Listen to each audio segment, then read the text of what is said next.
account. Others had done it before, and it was just more convenient, and she kept it like that. And she didn't really think, that's the thing. She didn't really think it through, and she has said, had she would have done it differently. The question is, I think for many people, is the notion that if I had personal emails about my yoga practice or about my daughter's wedding that I didn't want people to see, if I deleted them, I would hit a delete button. If it is, I don't know. Lawyers now saying that the email's been wiped.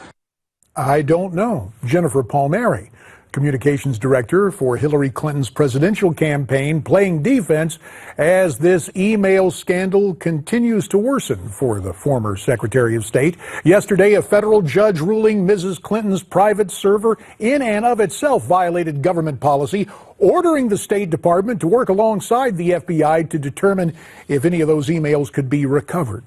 For more discussion on this, let's welcome in from Newsmax Washington, John Gizzi, our chief Washington correspondent for Newsmax. Also joining us from Newsmax New York, John Fund, a Newsmax contributor and columnist for National Review Online.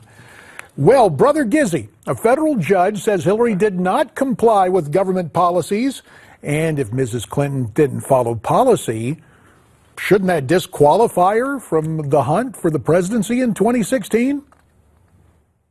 I'm not going to get into a discourse on ethics with you, JD, because simply there is no rule or no constitutional ban on ethical violation for running for or serving in the presidency. If that were the case, I think history would have been markedly different, because we would not have had some of the people we had sit in the highest office in the land. All right, John, That fair said, enough. Let me rephrase the question for Brother Fund.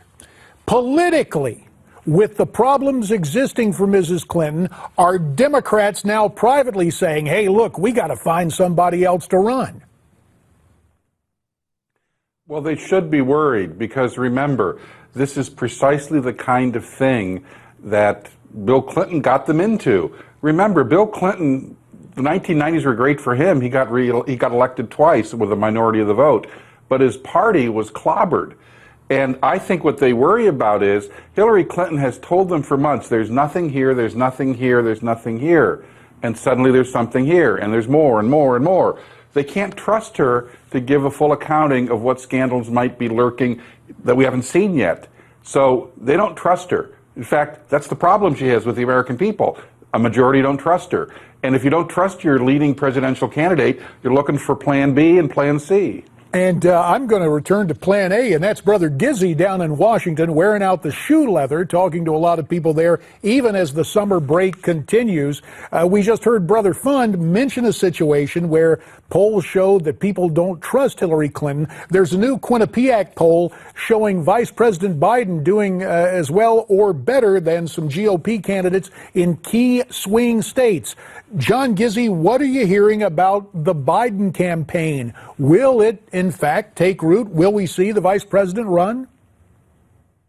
I think there's an excellent chance of it, and the odds go up every day as the server scandals surrounding former Secretary Clinton metastasizes.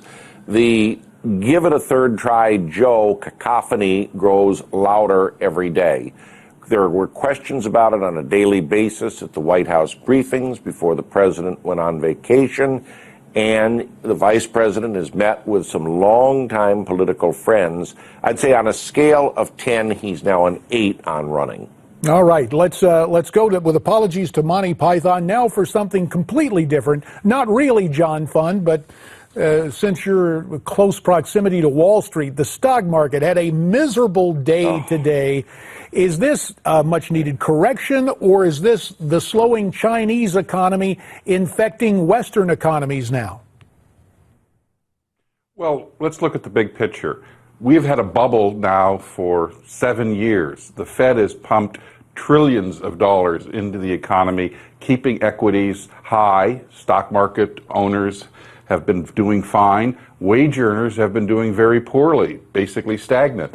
Well, if you prop up stock prices artificially with all of this new money, quantitative easing, you're eventually going to have a correction. Yep. And the Chinese have probably reached it first, and that will eventually be a domino effect. I don't know how big it is or how long it will take, but we are coming down. Not exactly the news we want to hear on the weekend yet. It's a fair estimation of what may be in store. To our two friends in New York and Washington, John Fund, Newsmax New York, John Gizzi, Newsmax Washington. Despite the somber economic news, here's hoping you two have a great weekend. Now, the cap that Donald Trump has been wearing on the campaign trail and at various stops, blazing out his Make America Great Again slogan, has become a sensation.